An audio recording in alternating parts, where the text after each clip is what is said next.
And now, stay tuned for the program that has rated tops in popularity for a longer period of time than any other West Coast program in radio history.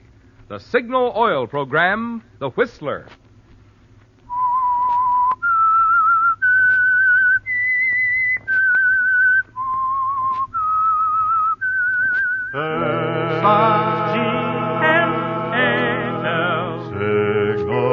Signal gasoline. Signal, the famous Go Farther gasoline, invites you to sit back and enjoy another strange story by The Whistler. For extra driving pleasure, the signal to look for is the yellow and black circle sign that identifies signal service stations from Canada to Mexico. And for Sunday evening listening pleasure, the signal to listen for is this whistle that identifies the Signal Oil program, The Whistler.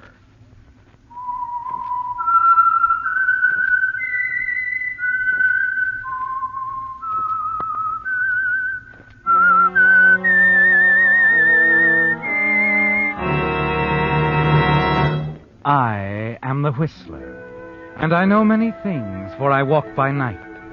I know many strange tales, hidden in the hearts of men and women who have stepped into the shadows. Yes, I know the nameless terrors of which they dare not speak. And now the Whistler's strange story, Brotherly Hate.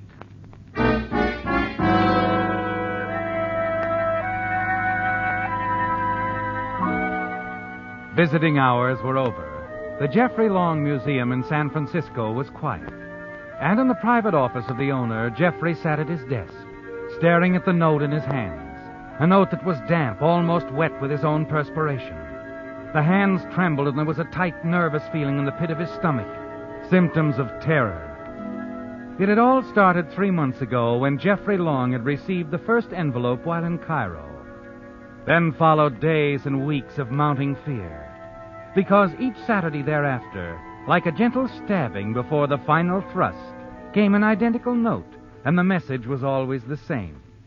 If you killed Estelle, you will die on the anniversary of her death. And now it's Saturday again. The feeling of terror grows stronger, doesn't it, Jeffrey? The beads of perspiration on your forehead colder. Yes, because it's Saturday, and tomorrow, Sunday the 17th, is the anniversary of Estelle's death. Yes? Mr. Burton is here, sir. Thank you, Miss Grant. Send him in. Come in, Burton. Come in. What's on your mind, Long? You know why I called you. Sit down.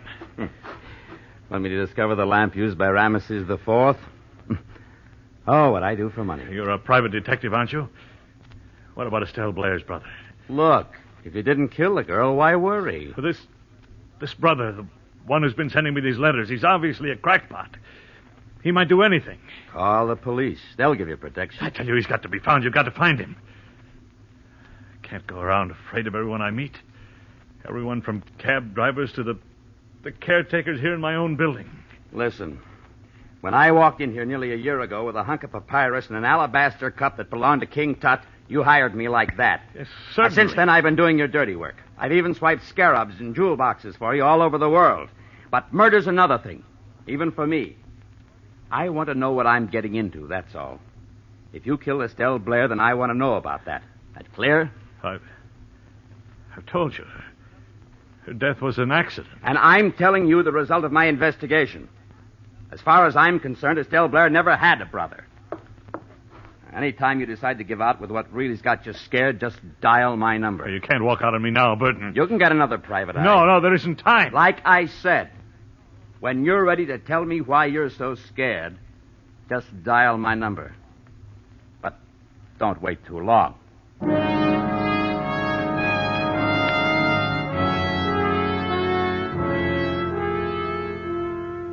It's turned out as you feared it would, hasn't it, Jeffrey? Yes. Burton, the private detective, hasn't been able to find Estelle Blair's brother. And now there's only one thing to do. You know there's too much to lose if you were murdered. The resultant investigation would certainly reveal the ugly facts surrounding your former assistant's death. You have immortality to lose, Jeffrey. Your name is the greatest private collector of Egyptology in the world. The proud name that shines brightly from the brass plaque on your great museum. The museum you intend to will to the city on your death. Quickly you get to your feet, hurry to the small cabinet, and take down a bottle marked poison. There is a way out, isn't there? A way you can preserve the honored name of Jeffrey Long. Excuse me, Mr. Long. Yes? Oh, what is it, Miss Grant? You won't be needing me anymore this evening, sir.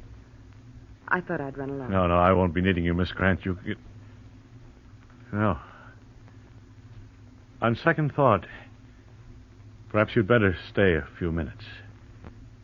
There is something you can do. Yes, sir? I'll call you. As you walk back to your desk, you unscrew the cap on the bottle of poison. A Herculean force drags at your arm as you try to lift the bottle to your lips. Finally, you succeed. Your throat is numb as you take one swallow, then another, and another. Then a sudden stiffness seizes your hand. The bottle slips through your fingers. Slowly, you walk around the desk, slump into the chair. You wait a minute or so and then press the buzzer. Come in, Miss Grant. Mr. Long, is something the matter? Yes, I made a terrible mistake. In the cabinet there, 2 bottles almost identical. One contains cough medicine. The other, deadly poison. Mr. Long, you didn't really take... Listen to me carefully, Bernice. It was a mistake, do you understand? Be sure they know. They mustn't think otherwise. It wasn't suicide. Remember that. It wasn't suicide. You're not going to die. What? I was afraid you'd do something like this. I poured the poison down the sink yesterday afternoon. What you drank was just colored water.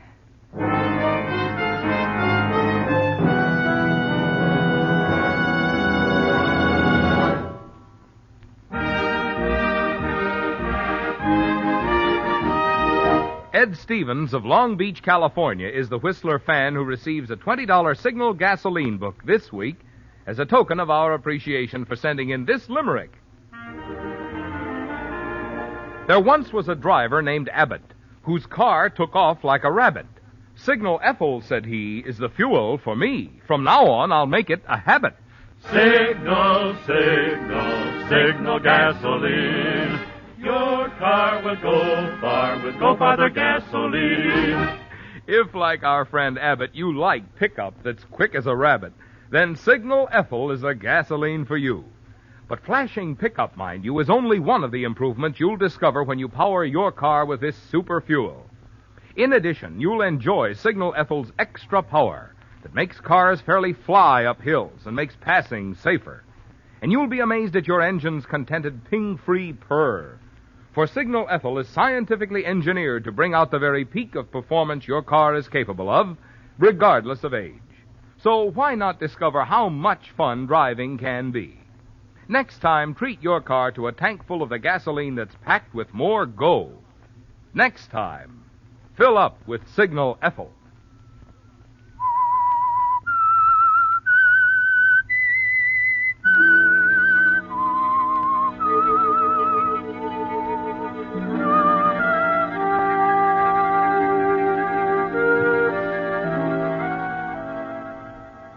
When you raised the bottle of poison to your lips, you thought it was the only way out, didn't you, Jeffrey?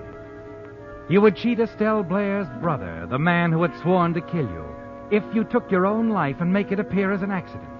And you would preserve the honored name of Jeffrey Long. Then, as you sat at your desk waiting for death, your secretary, Bernice Grant, informed you that you wouldn't die because she'd poured the poison out of the bottle the day before, replaced the deadly contents with harmless colored water. I was afraid you'd try to kill yourself. You see, I've known about the letters. You knew all along? Yes. I've seen the fear, the worry in your eyes, the torture. But I couldn't let you do this. I'll do it again. You or no one else can stop me. No, you mustn't. Please. I can help you. Please leave me alone, Bernice. Promise me you won't try. Leave me alone, Bernice, please. I can help you. I want to help you. I said... What'll I do, Bernice? What'll I do? We must find Estelle Blair's brother. You could talk to him. Tell him it was an accident. Yes. Yes, I could tell him how she slipped. Fell off the boat. I could show him I wasn't to blame. I'm sure I could find him. I know if you'll trust me. No, it's impossible. What if I told you I'd already located Estelle Blair's father? You what? Yes. I learned about him the other day. He's living in the old men's home in Santa Peralta. I know if I can talk to him. Oh, please, let me try. Well, You promise not to try again to take your life. are you sure you're not making all this up just... I tell you, I know I can find Estelle's brother. Now, promise me. All right. All right. Then go to the King Tut room in the basement. There's a telephone there and a couch. Stay there until I call you. I'll bring you some food later. Will you go? Yes, Bernice. If you say so. And please, no matter what happens, trust me. You must trust me. You see, I love you, Jeffrey.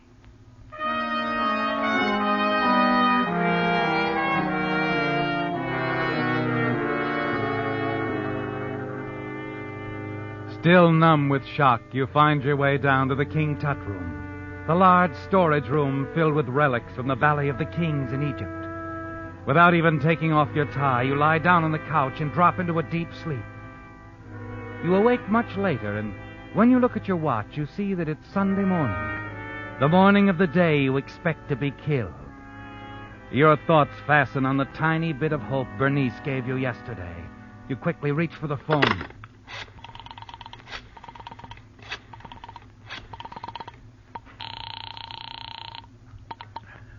Good morning.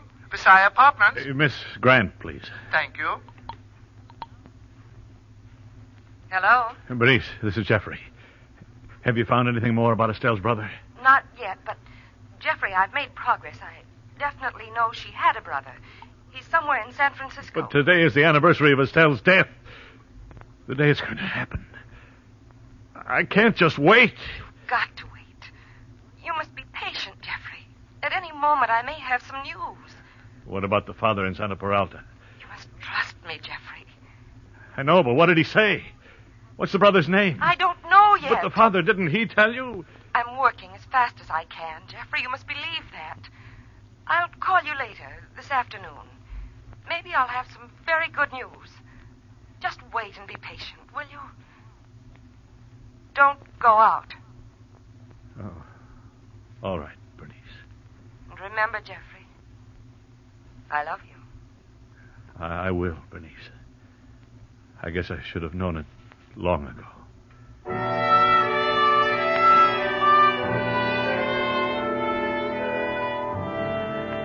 She convinces you to wait, doesn't she, Jeffrey? And you sit there quietly in the near darkness, trying to fight down your desire to run away and leave town. You're debating this when you hear footsteps from the direction of the stairs outside. You tense nervously, staring at the door. Someone is coming, Jeffrey, into this room. Someone who moves quietly and has a key. You want to run, but the door's the only way, and then...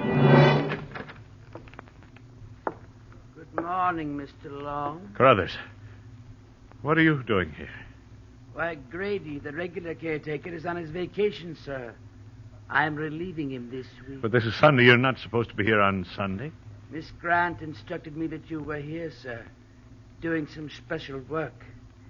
She asked me to bring this breakfast tray. Oh, yes, of course, I didn't see it. Sorry, Carruthers. It's all right, sir. Anything else? No, nothing else. Thanks.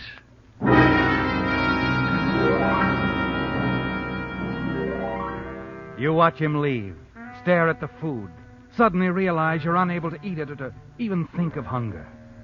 Your nerves are getting the best of you, aren't they, Jeffrey? And you decide to take a chance and drive to Santa Peralta yourself at once. Talk to Estelle's father. You're sure you can make it and be back before Bernice calls you.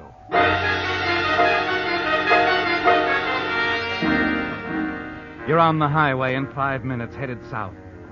An odd feeling tells you that a car somewhere behind you has been making the very same turns and that it picked you up near the museum. But you try to put it out of your mind when no attempt is made to catch up with you. Hours later, you pull up before an ancient stucco building bearing the sign, Santa Peralta Home for the Aged.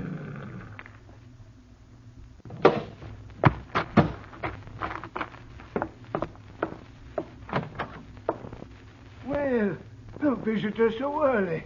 Welcome. Oh, thank you. Welcome. I'm looking for a man by the name of Blair. I'm sorry, Mr. Long. Jeffrey Long. Oh, I'm sorry, Mr. Long. No one here by that name. Maybe he's here under another name. He had a daughter named Estelle. No one here with a daughter named Estelle. She's a pretty girl, blonde. She was tragically killed about 2 years ago at sea, the Mediterranean. She fell overboard. Oh, pity. Yes. But I'm afraid you have the wrong place. We have only 10 gentlemen here, and I know their records very well. We've never had your Mr. Blair here in San Peralta. You're sure? Absolutely, Mr. Long.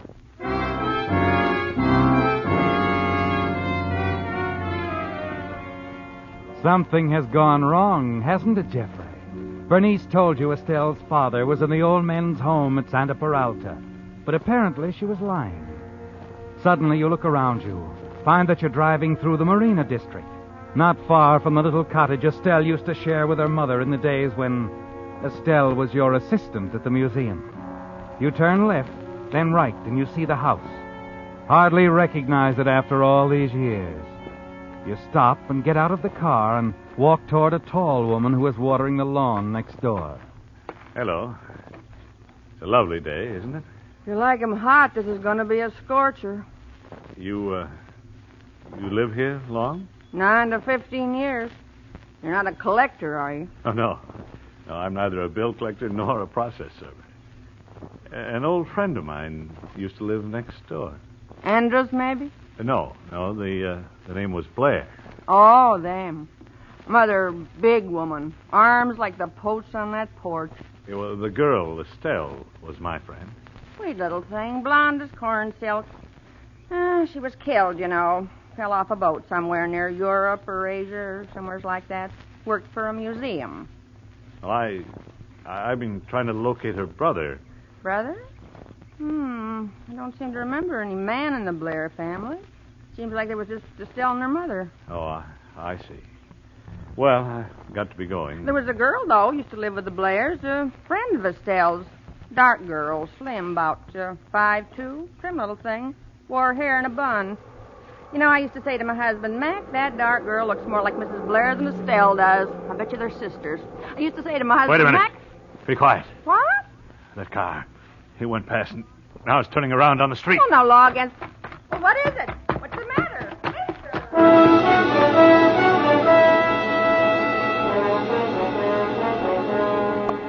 In your car, driving fast, you begin to pull away from the car in back of you. Soon lose sight of it altogether. Slowing down, your mind stops racing too. And then it hits you, Jeffrey. Something that woman back there said. Dark girl, slim, about 5'2", trim little thing, wore hair in a bun. You know, I used to say to my husband, Mac, that dark girl looks more like Mrs. Blair than Estelle does. I bet you they're sisters. That's it. Sisters. Of course. Yes, Jeffrey, that's it. An exact description of Bernice, your own secretary.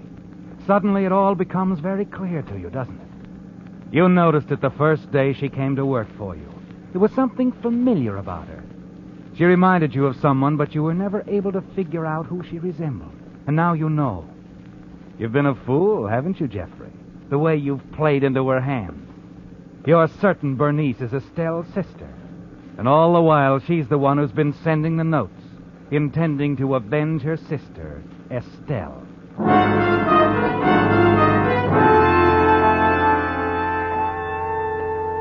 Back at the museum, you see no sign of the other car. But you're no longer worried about it, are you, Jeffrey? You're certain now that Bernice is your would-be assassin. You hurry inside and wait for her call. The hours drag by, and then... Hello? Jeffrey, darling, I'm calling from a pay phone in a drugstore on Broadway. Someone is watching me, so don't ask any questions. Just do as I say. All right, Bernice. Jeffrey, I found the brother. He's going to try to kill you tonight, but he doesn't know where you are. But you... Be sure you keep all the lights out there in the basement. Oh, yes, of course. And don't call anyone. Don't tell anyone where you are. No, of course not. I'll meet you there in half an hour. Don't call anyone. You understand? Yes. Yes, I understand. Goodbye, Jeffrey. Darling. She's clever, isn't she, Jeffrey? She's maneuvered you on the very anniversary of Estelle's death into the basement of the museum where no one can hear a sound through the thick walls. But it's over for her now, isn't it? All over.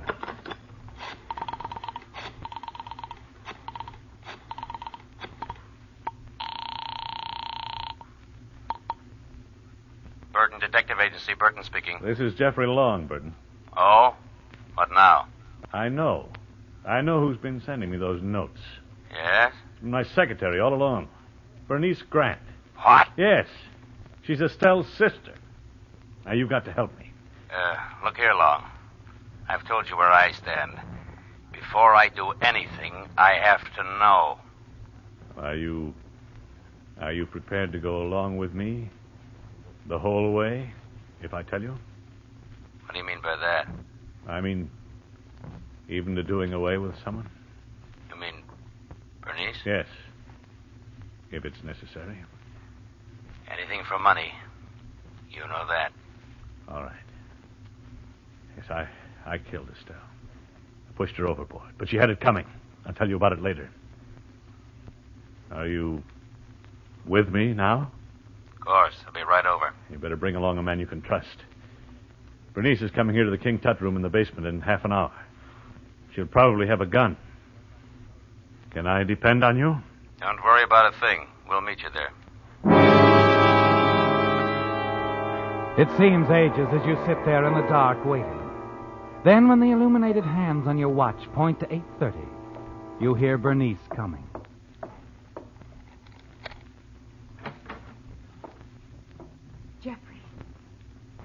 Jeffrey, what are you? I'm here. Oh, I've been so worried. Here, let's turn on the light.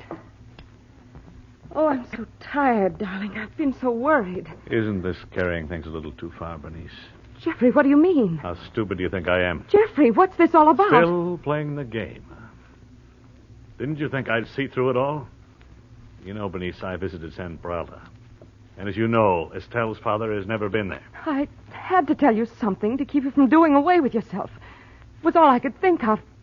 Jeffrey, I've been working every minute, working for you. I asked you to trust me. Trust you? You've had me so worked up, I've suspected everybody I ran into. Even thought it might be Carruthers, the caretaker. And in the car, I imagined someone was following me. You didn't imagine it. You were being followed. What? I was afraid you might go out. I called in the police, begged them to put a man on you. Do you expect me to believe that? Here, give me that purse. Jeffrey! So carrying a gun. For what, Bernice? Jeffrey, it's for your protection. I was afraid he might find you here. Why are you pointing that gun at me, Jeffrey? You see, Bernice, I know all about you. Found out from a woman next door to your old house in the Marina District. I know you were the one who wrote me those notes. No! I know Estelle never had a brother. I've discovered something even more interesting. But it... I've discovered that you, Bernice, the sweet secretary who said she loved me, you're the one who intends to kill me. Because you're Estelle's sister. And that's why I'm going to kill you.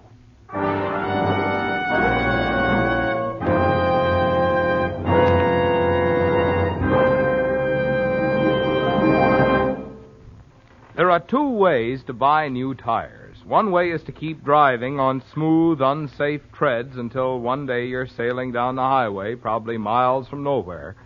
when all of a sudden, broomp, broomp, broomp, you've got a flat. Your old tire is probably ruined before you can stop, so it's now worth nothing.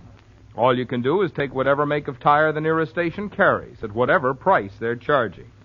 Well, there must be a better way to get new tires. And there is. That way is to trade in those remaining unsafe miles to your signal dealer now while he's giving today's biggest allowance. What's more, the new tires on which signal dealers are giving this generous trade-in allowance are first-line Lee tires, famous over 47 years for long mileage. And today's Lees, made of cold rubber, toughened still further with patented Fill Black O, actually wear 30 to 40% longer than ever before. So from a dollars and cents standpoint, you just can't afford to keep on driving on treadbare old tires. Not now, while signal service stations will trade them for new Lee tires at such surprisingly small cost. Stop in at your nearest signal dealers tomorrow. Get his generous trade-in offer, and you'll know what I mean.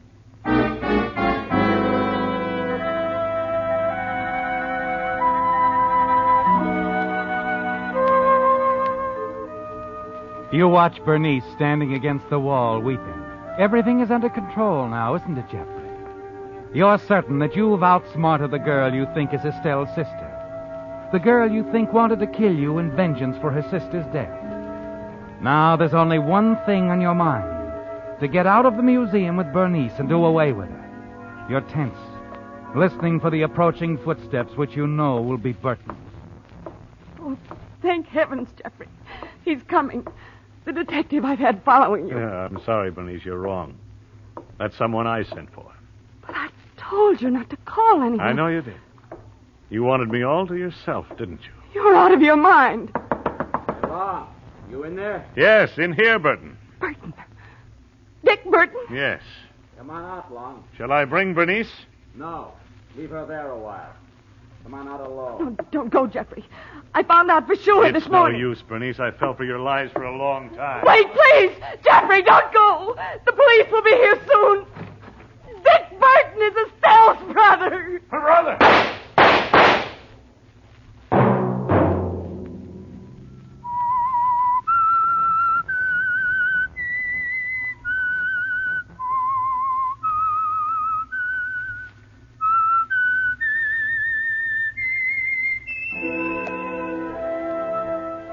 Let that whistle be your signal for the signal oil program, The Whistler, each Sunday night at this same time. Brought to you by the Signal Oil Company, marketers of Signal gasoline and motor oil, and fine quality automotive accessories. Remember, friends, if you'd like the fun of having your friends hear a limerick of yours read on The Whistler, the address to which to send it is Signal Oil Company, Los Angeles, California. Your limerick must be your own composition. It will be judged on the basis of originality,